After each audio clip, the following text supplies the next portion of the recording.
The Trump administration here in the United States wants to deregulate greenhouse gas emissions, and the European Union is also revising its Green Deal. We are going to discuss these moves with our panel, but first, Spanish firefighters continue to tackle several major blazes in what is now one of the country's most destructive fire seasons in recent decades. The wildfires are fueled by the heatwave, as temperatures regularly exceeded 40 degrees Celsius across the continent. Ross Cullen reports. Well, this year, more than 391,000 hectares have burned in Spain, almost double the amount from 2024. The fires have been deadly as well, with at least 4 fatalities confirmed so far. Many villages have been destroyed as dry conditions, very hot temperatures and wind have sparked huge wildfires. In neighbouring Portugal, more than 3,500 firefighters have been tackling deadly blazes this week. At least 3 deaths there are linked to the fires. There have also been notable fires this summer in Greece, Italy and Turkey. France suffered its biggest blaze since 1949 this summer. 1 woman died and an area bigger than Paris was ravaged by flames. France has also had some of the hottest temperatures in Europe over July and August, with areas in the south of the country often surpassing 40 degrees Celsius or 104 Fahrenheit. City planners in Paris are starting to prepare for the day when temperatures might climb as high as 50 Celsius, which is 122 Fahrenheit. The highest temperature recorded in France was in 2019, when it was 45.9 degrees Celsius. Europe's highest temperature is 48.8 degrees Celsius, recorded in Sicily in 2021. Ross Cullen, CGTN, Paris. To talk about the climate situation in Europe, we welcome Dougal Jerram. He is a professor of earth sciences at the University of Oslo and joins us from the United Kingdom. And from Canada, Kaveh Madani is director of the United Nations University Institute for Water, Environment and Health. Thank you to both of you for being with us. Kaveh, let me start with you. As I said, we're seeing rising temperatures around the globe, heat waves and wildfires out of control in Europe, and there's also been flooding in other parts as well.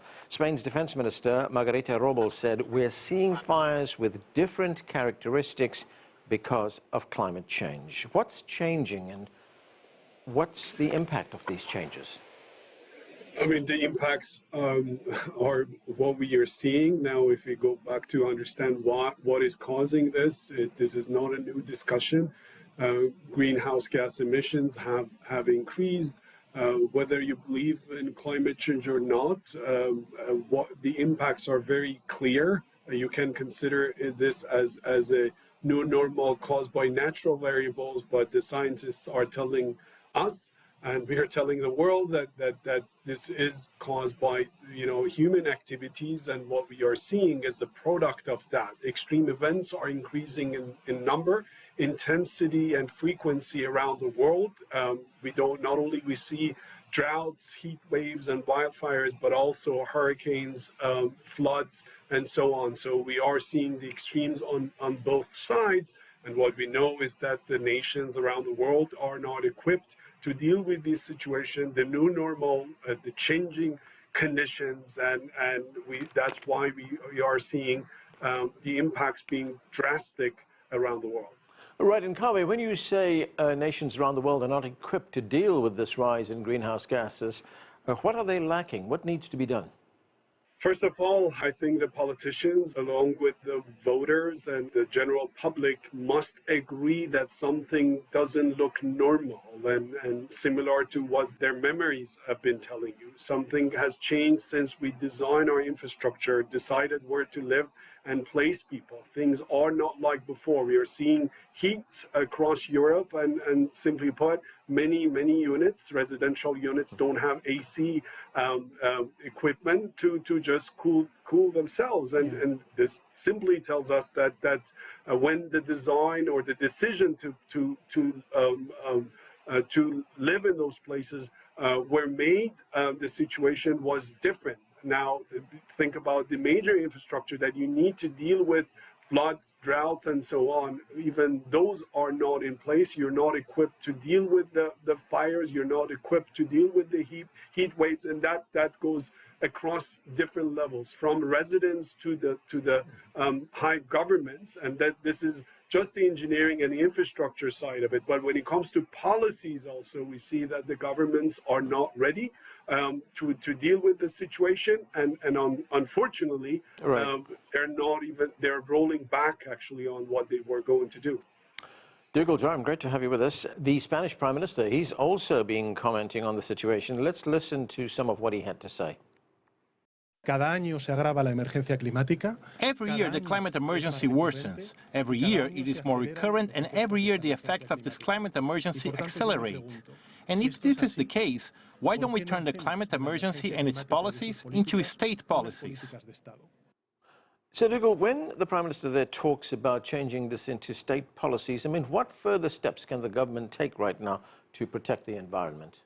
Well, I think as Kaveh said, it's what is the new norm. I mean, I'm sitting here in the UK in glorious sunshine, but over the last since 2022, we've had the 10 warmest years since records began in 1884. And this spring, we've had one of the warmest springs on record, so we're entering drought situations in the UK. And clearly, in many ways, people need to realize that this is actually becoming the normal situation.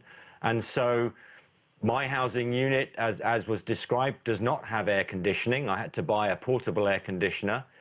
And it's kind of okay for myself because I can moderate my temperatures, but the vulnerable people in our society will really struggle when temperatures start to get into the really high temperatures that we're seeing. So I think some sort of element of preparing people for the fact that this is actually going to be the new normal, not some sort of freak conditions. And, you know, when we talk about people not being equipped, Dougal, to handle these levels of heat, it's going to have an impact, of course, on public health, isn't it? It most certainly will. And what's really strange is I sit in a country where we have pretty harsh winters and we have lots of rain.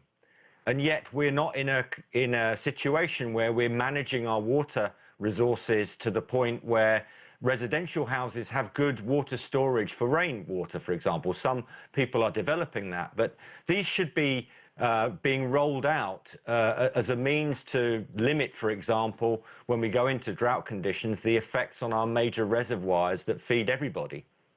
Kaveh, Europe had adopted a very vigorous policy, a tough policy towards climate conservation. It was known as the European Green Deal, but in the first 6 months of the new European Commission mandate, the EU delayed a law to stop deforestation in supply chains by 1 year and gave car makers 2 extra years to meet pollution targets. What are the consequences of this? I mean, are we seeing a rollback of Europe's climate commitments? Unfortunately, yes. I think, you know, the world was looking at EU before.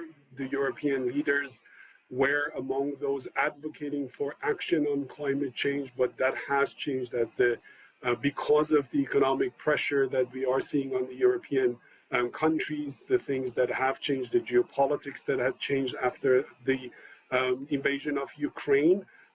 So as the pressure of voters, as the change of the dynamics, we are seeing that the European countries are backing up and rolling back on their policies that have, of course, long-term consequences, not only on Europe, but the rest of the world. It's very hard now to convince other countries, other leaders, especially those in the global south, the developing countries with poorer economies, to take action on climate change when the privileged ones, the privileged populations and societies have decided to ignore the real science and the real evidence that is out there, not only affecting their own population, but the rest of the world. So that's not an issue only for Europe. It's an issue for climate leadership around the world, and the effects it has on actions globally.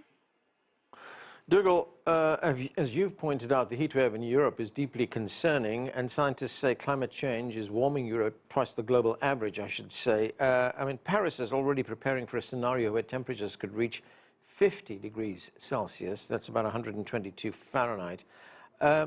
What is, you know, when we see experience temperatures like that, what is that going to do to the basic infrastructure in a place, in an urban area like Paris? Well, I think you hit the nail on the head when you said that Paris is starting to get prepared. You're starting to realize that there's a problem is the first thing to get over to everybody, not just the politicians, but the voting public. And then to start to put into place actual results that are going to change people's lives. And that can come down to simple things like educating people at an early stage in their lives about the problems associated with this change in the climatic zones. What's happening is the climate zones are shifting northwards, so the hot zones are shifting northwards. And so that means that these changes are going to be affecting countries that are not familiar with these extremes, and also it's going to create larger floods, larger droughts, larger events, and also the ability for us to be educated in how to deal with an event, a big flood or a big, a big heat wave. What are the things that we need to be thinking to do to be able to survive those things, but also to be able to put in place infrastructure and ideas that will allow us to have these scenarios, however unpalatable they are, as being more the norm than the occasional extreme.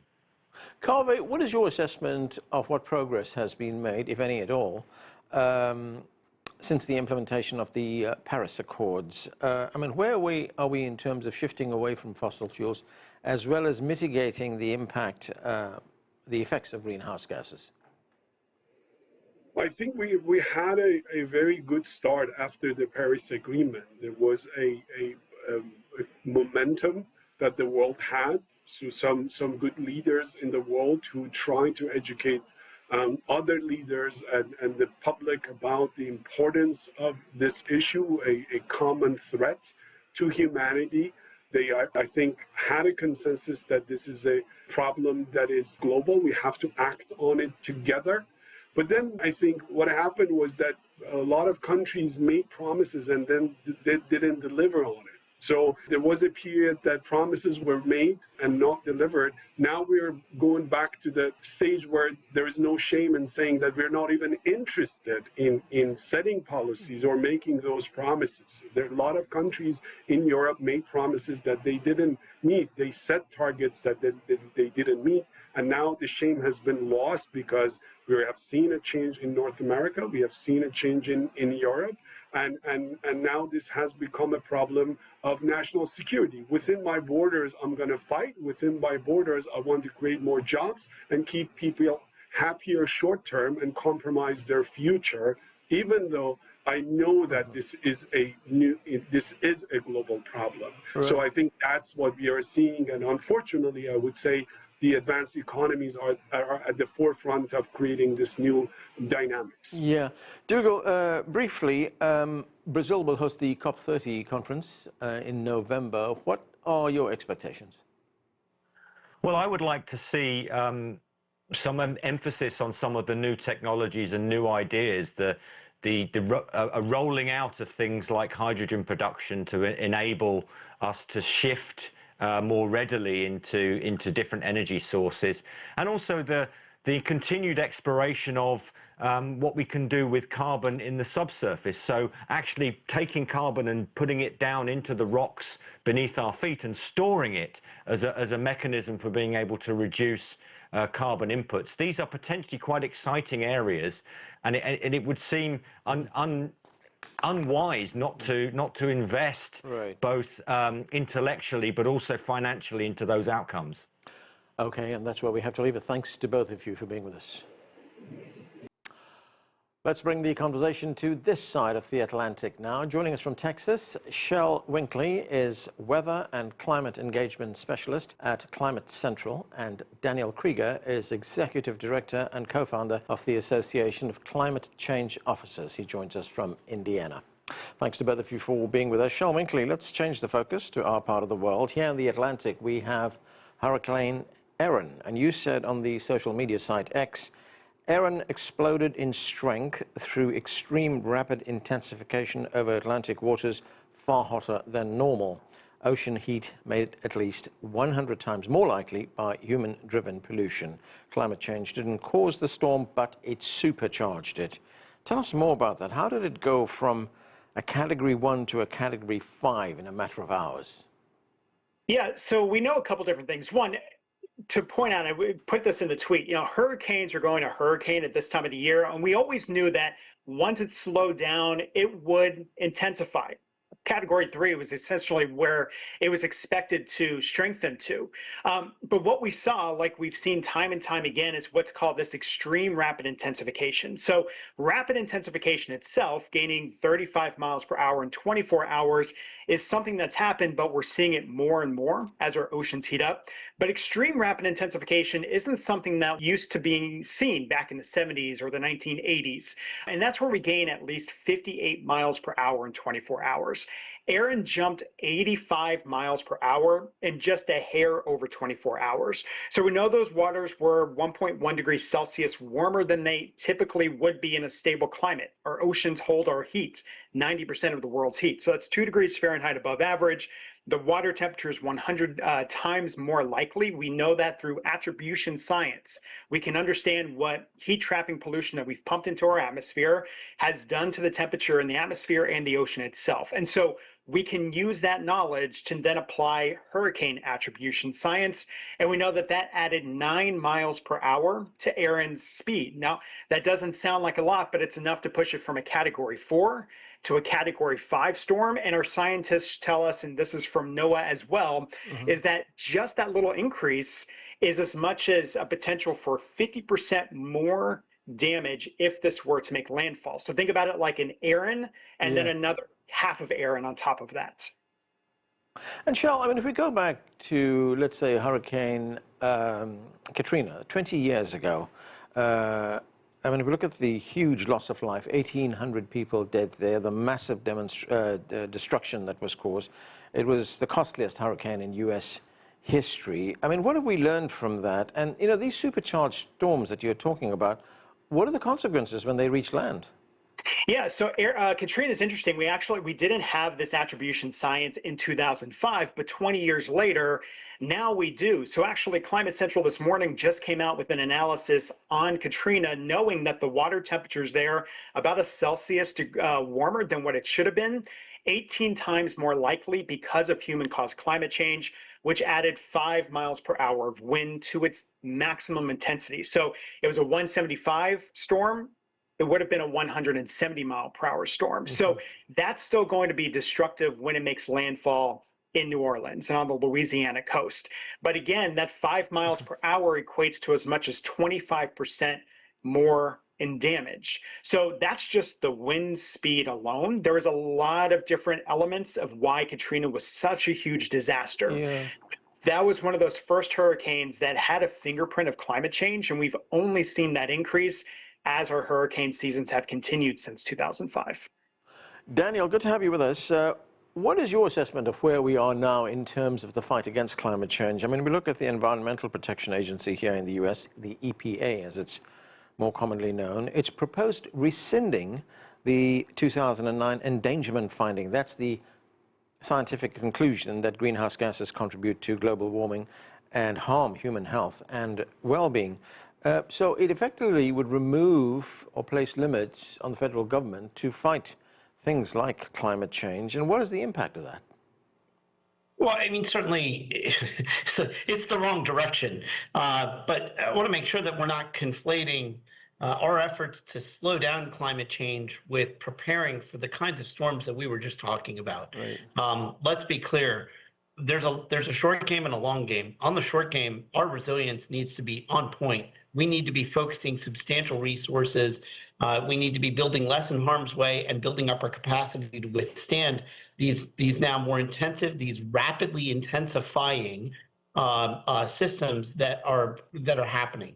On the other side, we also need to stop making the problem worse. And EPA, the proposed rollback certainly is a step, and globally, everybody needs to get on point and rapidly reducing greenhouse gases as much as possible. In the meantime, I think the EPA rollback, you're going to see some fights in the courts. I'm not sure that we're going to see those legal battles be as successful at staving off some of that, as we've seen in the past. I have a feeling the administration this time around is going to be more effective at rolling back what it's trying to roll back. So just to clarify, Daniel, what we're talking about here is not just the reduction of greenhouse gases, but also preparation for those phenomena that are already happening right now, the kind of extreme weather conditions we see. That's the part that, if we think back to what we've learned since Katrina, one of the things that we learned about Katrina was that we were maladaptive. We had systems that weren't prepared for what we were going to be dealing with. And we have tried in some ways to get better at national and subnational levels to build infrastructure and communities that can withstand these flood events, these heavy wind events, so that we can withstand them as much as possible. With the rollback of federal assistance, with the rollback of the FEMA resources afterwards, with a lot of support for local government going away. You know, as an example, Miami-Dade County this year is facing a $400 million budget deficit. If local governments are going to be left on their own to deal with these systems without Uncle Sam helping, that's a massive problem. So we've got to put in, for every dollar we spend on adaptation and resilience today, we're saving $5 and $10 as these events roll in, and we're not making those investments sufficiently enough. That needs to happen immediately because we're already dealing with the teeth of climate change today. Shel, we're also seeing in the United States and Canada, we're seeing very large and very intense wildfires, especially in the West. I mean, how is climate change driving these wildfires? They seem to be rising in frequency as well. Yeah, so, you know, as our climate warms, we get a lot more of the underlying conditions, right? So we know that most wildfires are started by things like human activity, whatever that may be in the various forms, or lightning. So we're not saying that climate change is starting these fires, but what it is doing is basically putting the conditions in place so that when we see the weather systems come through or the situations come through that can spark these fires, now they can burn longer, they can spread faster, and they can be more intense. We know that because fire weather days are increasing, especially for the West. We've added about a month or more in terms of the days that are capable of producing large fires to the Western US. And we do that through weather that's hot, dry, and windy. So think about the LA fire earlier this year. You know, again, human-caused actions for the fire itself and a big wind that can spread it, but you go from this insane year of rainfall and atmospheric rivers that are feeding the vegetation to grow. And then you instantly whiplash over to climate change-driven heat as well as drought that dries that all out. So again, it's the long game of those underlying conditions that are put in place that then we see the weather conditions come together, the fires spark, and then they spread. One thing with that too, we're focused on the West. We've seen fires in Canada. It's the air quality that comes down for the rest of us. So just because this climate change driven event isn't happening in your city, in your state, we know that this wildfire smoke doesn't stop at political borders. So with the weather, flow just bringing in all of that wildfire smoke, if they're burning longer, if they're burning more intense, then what that can mean downstream is that for you, the days that you normally would like to get outside in the summer, especially for places like the upper Midwest and the Northeast, when summertime is the time to get outside and explore, we're now losing those days as well because climate change is also amplifying the number of days that we experience these lower air quality conditions, higher wildfire smoke days, and then also, that brings health implications to a lot of folks as well. Daniel, in our previous segment, we were talking there about the situation in Paris, and the authorities there are now preparing for extreme conditions. I mean, in Paris, there is talk that temperatures will get up to 50 degrees Celsius. That is 122 degrees Fahrenheit, and that will have an enormous impact, not just on people's health and on economic activity, but also on the city's infrastructure, which of course affects the other two things as well. As you pointed out a moment ago, cities in the United States have a shortfall in terms of budgets to counter this. How do they do it?